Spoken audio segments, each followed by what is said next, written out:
Hello everyone, my name is Yuliya and welcome to Multicultural's Community Hour. In this segment, we are talking about civic issues in Winnipeg, Manitoba.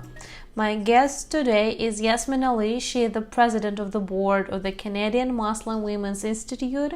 They work towards empowering women to become healthy and contributing members of Canadian society. Keep watching the interview until the end to find out what are the basic needs of newcomers or refugee women, and what is the key to adjustment in a multicultural society. Hello, Yasmin. You have been helping hundreds of women to become healthy members of a new society since 2006. Can you tell us more about programs and resources do you have to allow women to integrate into Canadian society?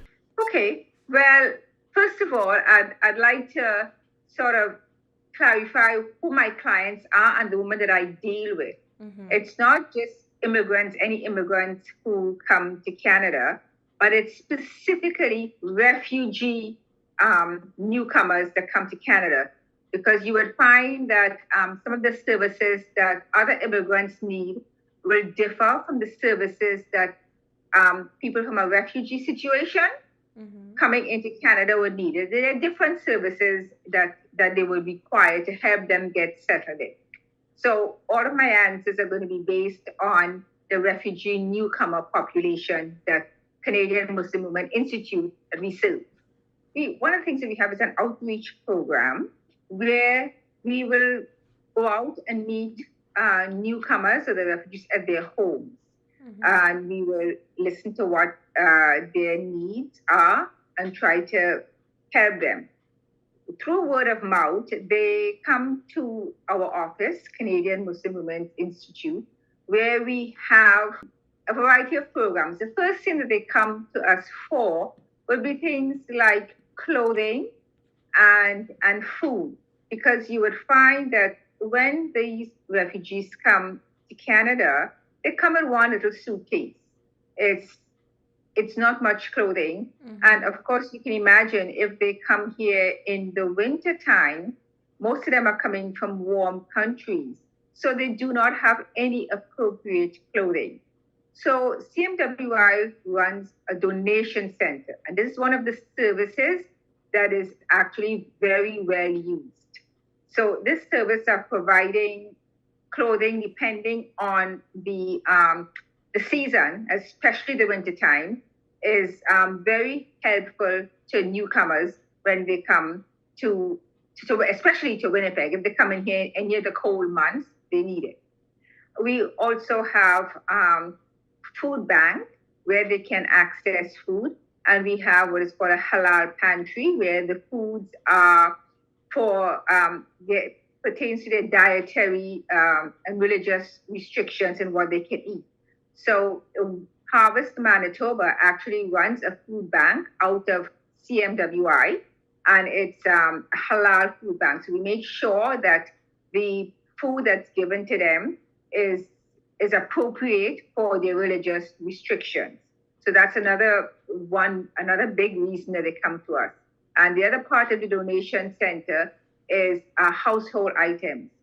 So when they leave their temporary shelter and they move into their housing, into their apartments, wherever they're setting up, they need things like plates and cups, the usual kitchen items, bedroom items, living room items, lamps, some furniture. So we also provide some of these, or we don't have them in our donation room. We then pair them up with people who have things to donate, and they will take it to their place directly. So the donation and the food is a very important part of the services to get them in.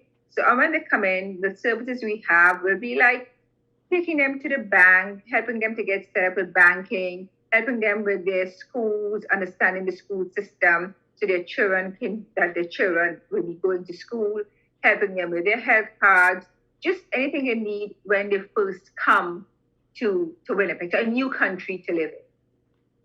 We have family.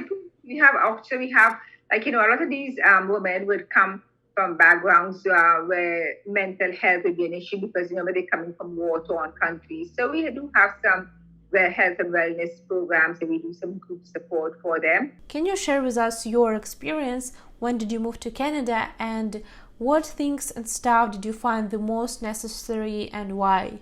My situation is a little bit different because I came to Winnipeg to study. I went to University of Manitoba and did my degree in zoology, and eventually moved here went back to Trinidad, got married, and moved here with my husband and started my family. So my husband had a job. It was very easy for us. We had friends, we had family, we spoke English. So life was easy. However, I cannot compare myself to the refugees that's coming here. For them, it's extremely difficult because most of them come here not by choice. I came here by choice. They did not come here by choice. They had war in their country. They come from oppression, from a lot of difficult situations. And they were living in refugee camps. And, the system is that United Nations will say, okay, this month I'm taking 200 people. Canada's taking 200 people. You're next on the list, you go to Canada. So they just have come. They come here to escape all the problems that they have. They can no longer go back to their country. Their houses are gone. There's a different political system. There's war. So they come here, and it's tough for them because they don't speak English. Most of them don't speak English. They have absolutely no family here, no friends, no one.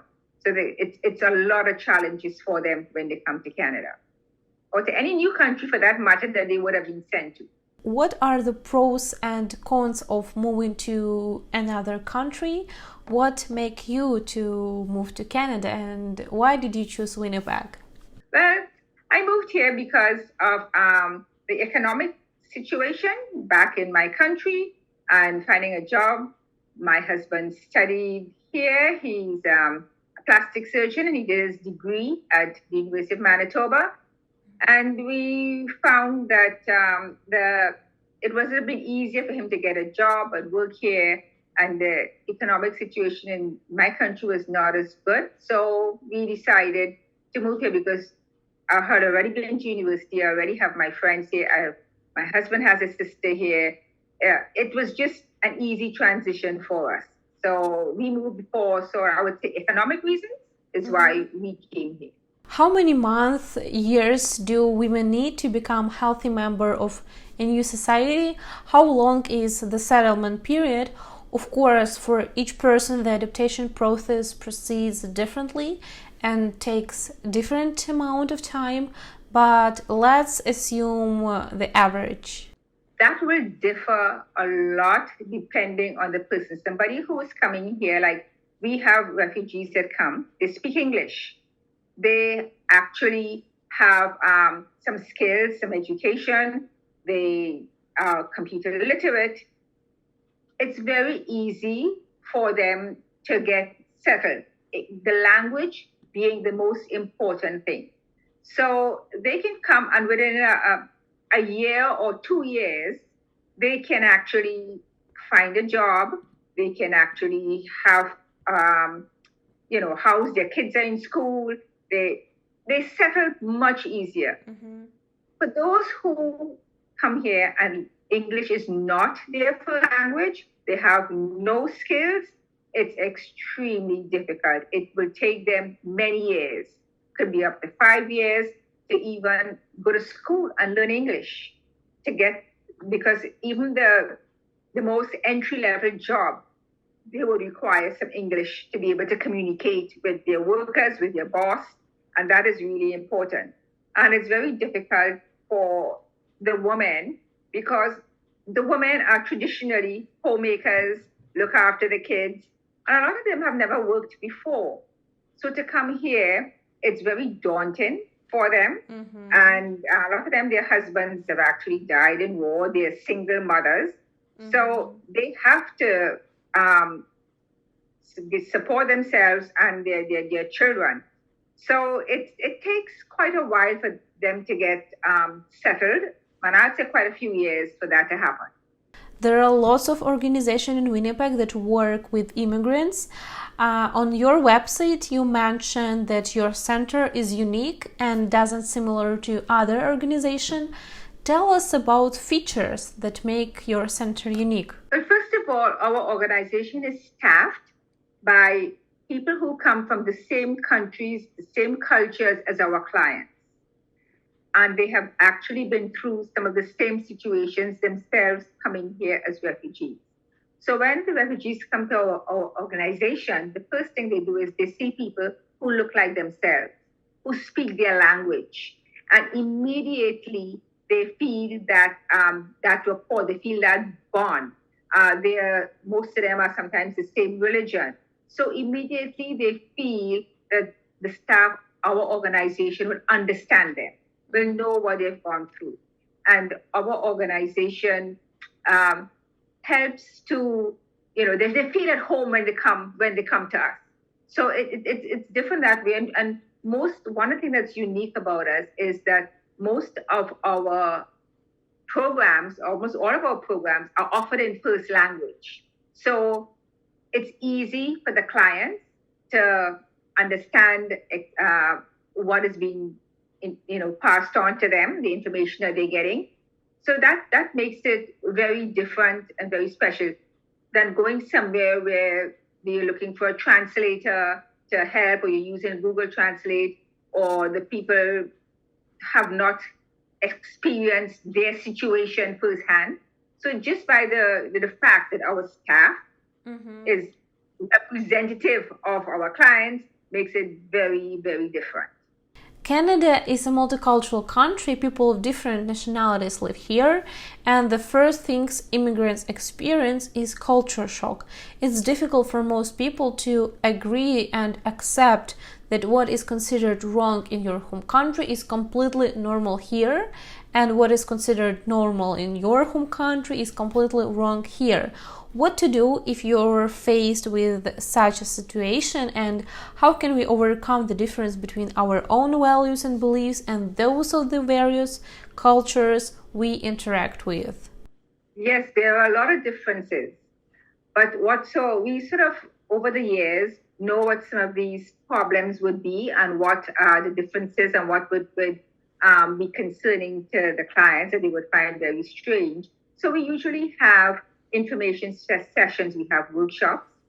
We talk to them about what are some of the differences between their culture and the Canadian culture, what's acceptable, what's not acceptable, what's the law. There's some things that may be different, but maybe perfectly fine. So, you can, as you say, Canada is very multicultural. So, you can wear whatever clothing you're accustomed to wearing. That's not a problem. You can speak your language. That's not a problem. But if there's anything that they will do that will contravene Canadian laws, we will talk to them, explain what it is, and tell them what is the more acceptable way to do things. So it's all about education, information sharing, and it's about when somebody from their own community imparts this information to them, they accept it better because they know that the staff person who's telling them these things understand what they're doing, why they're doing it, where it comes from, but that these persons know that they have to change and adapt. And so they feel it's not somebody just putting down a law and saying this is where you have to change. They explain it to them in their own language, and they are much more accepted. And they learn very quickly what they can and can't do, what's different, and why it's different. There are a lot more, there are things that are a lot more liberal here than in their country. And there are things that's not tolerated by the laws here. So, yeah, they learn. What is the best option to get over anxiety once you come to Canada? Should we stick to our own community and follow our own traditions, or be open-minded and learn more about different cultures and traditions? Oh, well, when they first come, just as a feeling of security and feeling at home, they usually tend to mix with some of their own culture, people from their own community, their own culture. That way it just gives them a little feeling of belonging, that they're not just in a strange place totally. And then, but these are usually people try to put them together with that have been here for a longer period of time, not just brand new. So then they can learn from their own people from their own community how to navigate the system, what are the settlement ways in which to settle and find a life in Canada. But of course, it's not going to be advisable to just stick within that community. We are living in a multicultural society. You have to work, your children have to go to school. So you have to learn how to mix with others, to learn about other people's cultures. So that's why sometimes, we will have dinners or just get-togethers with women of different cultures, put them all together. And the best way to get to know people is by being with them. You have a meal, you talk to them, and you realize that women are all this, we all the same. We all have the same basic ambitions of wanting to do well, our children to do well, get a good job, have a nice home, and you realize that we're not really so different. We may have a different faith, or we may have a different way of clothing, or a different language, but our values, for our family values, and for ourselves, it's the same. So I think it's just to get to know each other and giving them the opportunity to meet new people. Let's talk about newcomer children. If you move to Canada when you are 5-6 years old, it's very easy to stop speaking your language and start speaking a foreign language. Most kids do not have the opportunity to keep learning their own language in Canada, and they simply forget it. How do you not forget native language when you are a newcomer child? That's a real struggle. That's a real struggle because the kids learn English very, very quickly. The parents take longer to learn English. As an adult, it just takes longer to learn a different language, right? So the only one the parents keep talking to the kids in their own language. Mm-hmm. So they keep that at home, and when they go outside, then they speak. Then they use the English language so that everybody can understand. But the only way to keep it is by speaking it at home and having the kids speak it at home. And I know it's a battle sometimes because the kids only want to answer in English. And we've had people, friends and other people say, oh, they're not learning the language. They don't want to speak our language. But they persevere. And sometimes when they meet grandparents and aunts and uncles and they can only speak their own language, mm-hmm. then they appreciate the fact that they have learned some of it. So I think it is a challenge, but it's not something that can't be done. They definitely do try to keep their own language. I think by the third generation, of course, maybe it won't be so easy, but I think the first generation is easier to keep, first and second. Is there any difference between immigrant women and men and the challenges they face in Canada? Well, for the immigrant women, as I said before, they are accustomed, most of them, not all, but most of them that we see have been homemakers, look after their kids. They have defined roles back in their country, and the husbands work. So they come here and you find they've never worked before. So it's challenging for them. Some of them, as I said before, their husbands have passed away or died in war or they're divorced or whatever it is. So now they have, yes, some of them may be on social assistance, but it's not enough. So they want to work. Because one of the things people always ask is, how can I get a job? I want to work. Everybody wants to work. So it's very challenging for the women to go out there for the first time and get a job and know how to act in a workplace. For the men, it's a lot easier because they're accustomed to working. They're accustomed having a boss. They're accustomed having co-workers. It's a lot easier. And for the women also, some of them, because of their cultural clothing, if they wear the hijab or a longer outfit or dress or whatever, they become like very visible minorities. So sometimes discrimination sets in. So when you have discrimination, it's very hard for them to deal with. The men, they dress like everybody else, so nobody knows where, mm-hmm. There's no discrimination where that is concerned. So the women do have a harder time. CMWI, we have employment programs for women. So we train women in certain areas, like in the culinary arts, in industrial sewing, and in childcare. So we train them, we give them classes, workshops, we give them interview skills, we do resume writing for them, and do resume interviews, mock interviews. So we do all of this and build their confidence and help them to find a job. So we try as much as we can to assist them in that process. Is it true that immigrant women are treated worse at work than men? What do you think? Sometimes, not all the time, but sometimes they can be, as I mentioned before, because they are so visible as a minority in the sense of their clothing. So sometimes they are picked on and asked, why are you dressing a particular way? And if English is not really is not as good as it can be for communication, they may be able to communicate a little bit, but they may not be able to explain themselves fully, talk fully in English and have a good conversation. They may be a bit shy, so they can be picked on. It has happened, yes. So the men somehow seem to manage it a little bit better. Are there gender norms about the inappropriateness of women migrating autonomously? Where do these norms come from? No, I don't think so. I think that the women, if they're married, they won't just leave on their own. They will come with their families.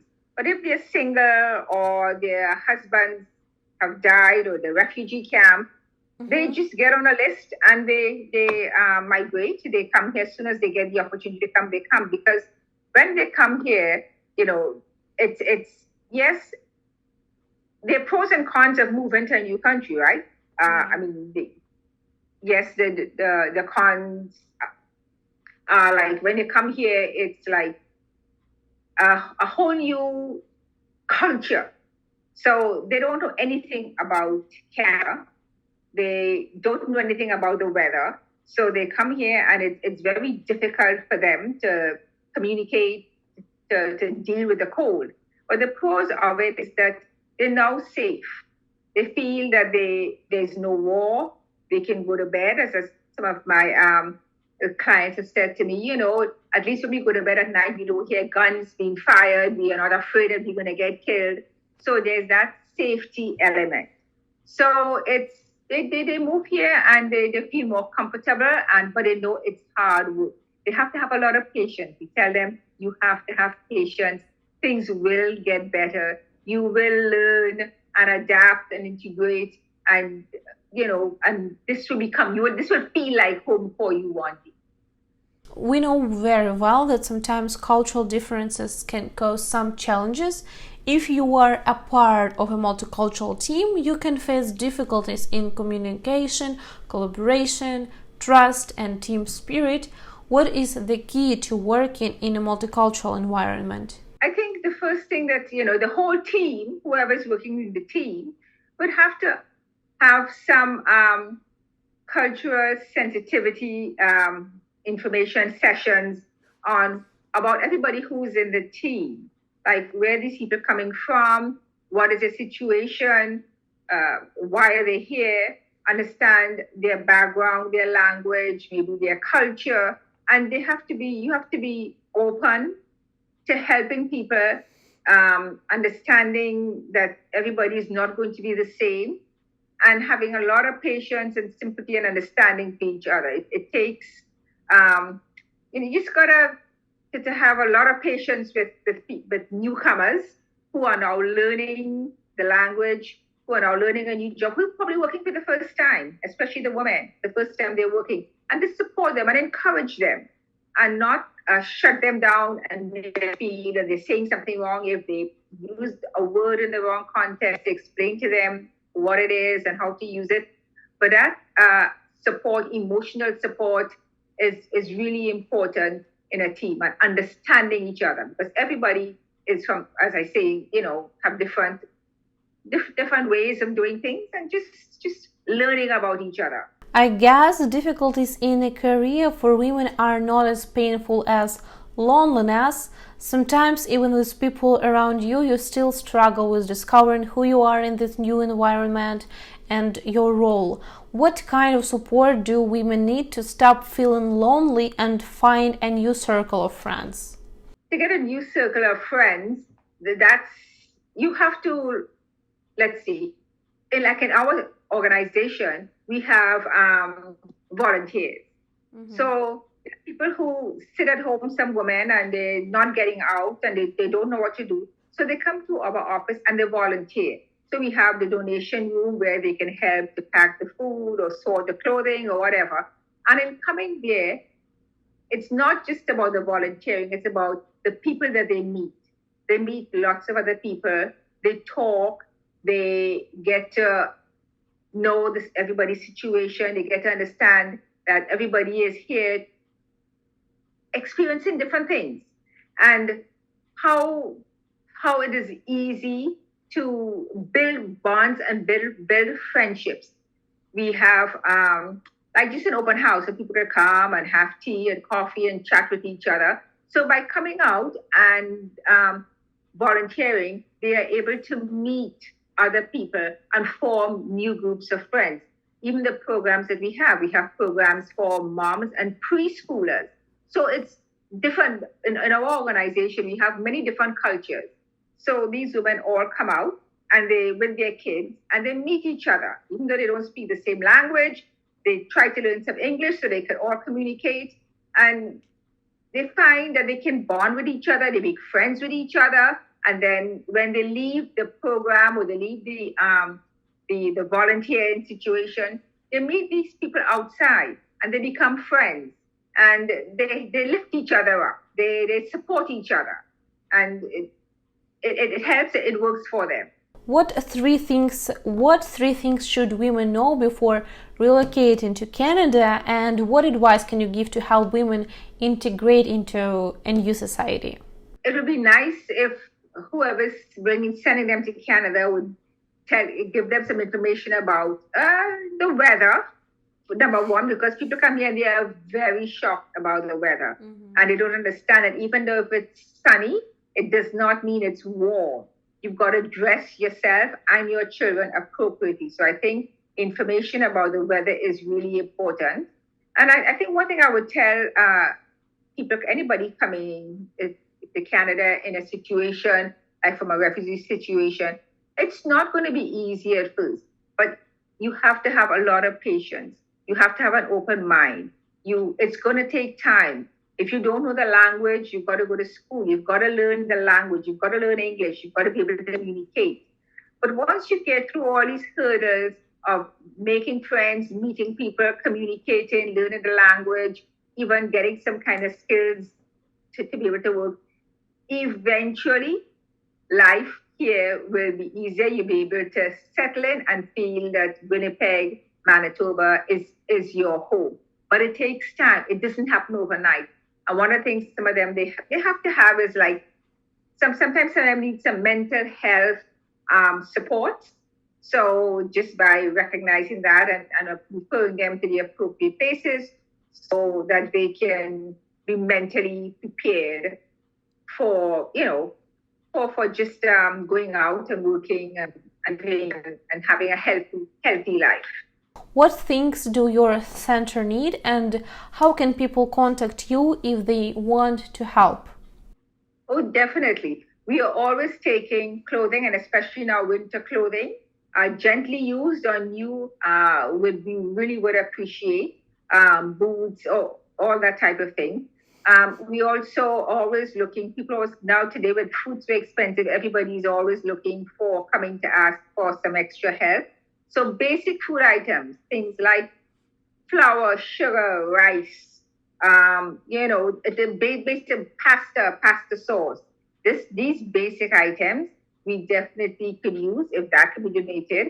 Also, if you are cleaning out, you're moving and you have to get rid of some things like plates, cups, a toaster, a kettle, household items, we would definitely take these because this is great to help newcomers start up with. Thank you, Yasmin. I think with that we are going to conclude our today's discussion. Okay, thank you so much. Thank you, our audience, for joining us today. We hope you enjoy it. If you like the episode, please like, share, and subscribe to see our upcoming episodes.